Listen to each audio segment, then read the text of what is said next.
السلام علیکم، کیسے ہیں سب؟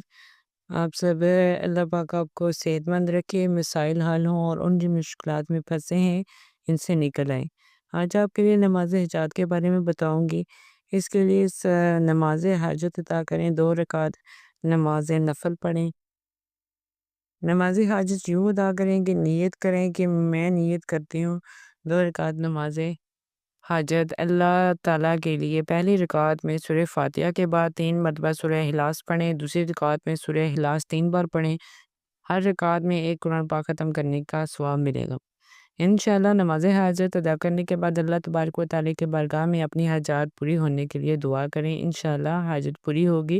اور یہ بتانا چاہتی ہوں کہ اٹھتے بیٹھتے چلتے پھرتے ورزش کی طرح یا کوئی ساتوں یا حی یا قیوم برحمتی کا استغیث کا استغفار یہ آپ ورزش کے ساتھ پڑھا کریں۔ حالتوں کو برا کرنے کے لیے زبردست یہ عمل ہے۔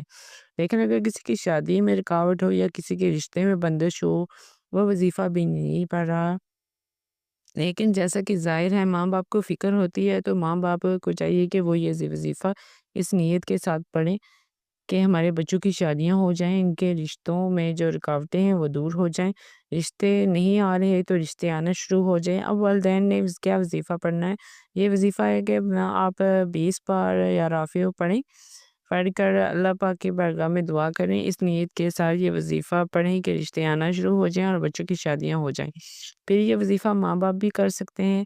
وظیفہ پڑھنے کے بعد گڑ گڑا کر اللہ پاک کی بارگاہ میں دعا کریں، انشاءاللہ خوبصورت رشتے بھی آئیں گے، بچوں کی جلد شادیاں بھی ہو جائیں گی۔ یہ اس صورت میں ہے کہ جب بچے وظیفہ نہ پڑھیں تو بچوں کی مخصوص وظیفے ہوتے ہیں جن کے رشتوں میں رکاوٹیں ہیں، شادیاں نہیں ہو پا رہی۔ اگر یہ وظیفہ نہیں پڑھتے تو پھر والدین یہ وظیفہ 11 سے 20 مرتبہ پڑھیں اور اللہ پاک کی بارگاہ میں دعا کریں۔ اچھا ایک اور بات یہ ہے کہ اگر کسی کو قبض کی شکایت ہو تو وہ بھی یہ وظیفہ بتائیں تو 7 بار یا عظیم پڑھ کر پانی پر دم کر کر پی لیں۔